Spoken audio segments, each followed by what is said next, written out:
अपनी बेपनाह खूबसूरती और प्रकृति के साथ करीबी के लिए मशहूर शिमला शहर हर रात एक ऐसी खौफनाक घटना का गवाह बनता है जिससे बच पाना कभी कभार मुश्किल जान पड़ने लगता है।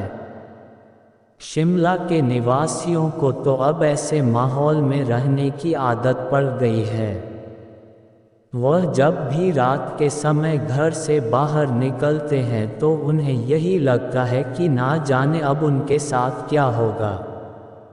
शिमला में ऐसे बहुत से स्थान हैं जहां पारलौकिक ताकतों के होने का एहसास होता है, जहां हर रोज कुछ ना कुछ भयानक घटता ही है। यहाँ एक नहीं कई भूतहा स्थान हैं जिनके बारे में हम आपको बताने जा रहे हैं। शिमला का इंदिरा मेडिकल अस्पताल।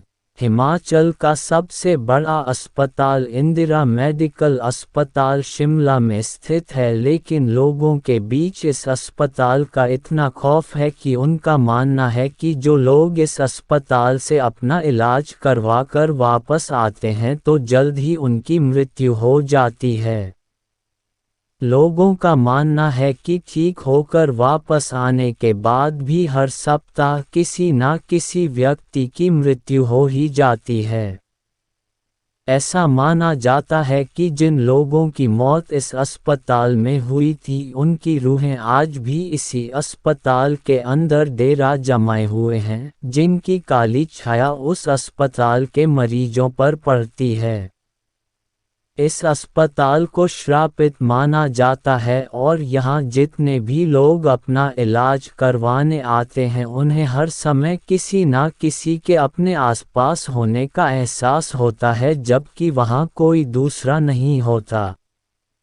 शिमला के लोगों को अब यह यकीन हो चला है कि यहाँ कुछ ना कुछ ऐसा जरूर है जो सही नहीं है।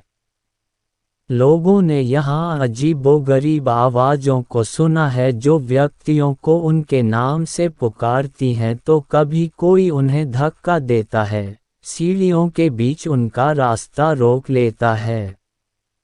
लिफ्ट का फंसना और अचानक चलने लगना और साथ ही तीखी आवाज़ों में किसी का चीखना आदि जैसी घटनाएं अब आम हो चुकी हैं।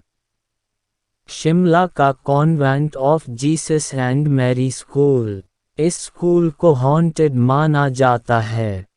ऐसा कहा जाता है कि इस स्कूल के लिए 13 तारीख का शुक्रवार मौत का पैगाम लेकर आता है। कहते हैं ब्रिटिश काल में यह स्थान एक अनाथालय हुआ करता था और रात के समय जब सब बच्चे सो रहे थे तो किसी ने उनके कमरे में आग लगा दी थी। इस घटना के बाद से लेकर अब तक वहां जली हुई रूहों को देखा जाता है।